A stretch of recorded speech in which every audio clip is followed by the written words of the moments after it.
আপনার ফেসবুক বা ইউটিউবকে যে কেউ হয়তো টার্গেট করেছে, যেটা আপনি টেরও পাচ্ছেন না।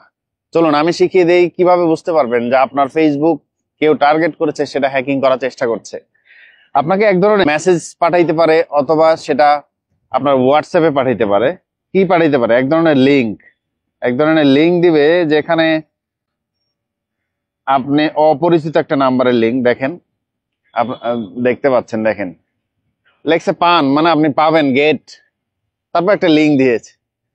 এই লিঙ্ক আমরা আসলেই আমরা অনেক সময় এটা ক্লিক করে বুঝতে চেষ্টা করি এটা কি পাঠাইছে, কিন্তু এটাকে বলা হয় ফিশিং লিঙ্ক। ফিশিং এইটা মাছ ধরা না, এটা হলো আপনার ফোনের পাসওয়ার্ডকে নেওয়া।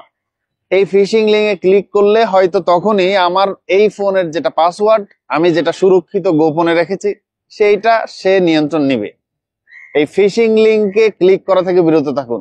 আপনার পরিচিত কেউ কোনো কিছু পাঠিয়েছে, লিঙ্ক পাঠিয়েছে, সেটা ডিফারেন্স, কিন্তু চিনেন না জানেন না এমন নাম্বার থেকে ইউ ওন দ্য প্রাইস, হ্যাঁ আপনি এত টাকা এত ডলার জিতেছেন, তারপর একটা লিঙ্ক আপনাকে এই যে ধরেন একটা ট্র্যাপ করার চেষ্টা। ওই লিঙ্কে ক্লিক করলে পরে দেখবেন যে আপনার ফেসবুক হ্যাক হয়ে অন্য কারোর নিয়ন্ত্রণে। ভিডিওটা শেয়ার করতে পারেন। বর্তমান সময়ের অনেকেই ঠিক ফিশিং লিঙ্কে ক্লিক করে তার আইডির নিরাপত্তা হারাচ্ছে, হ্যাক হয়ে যাচ্ছে।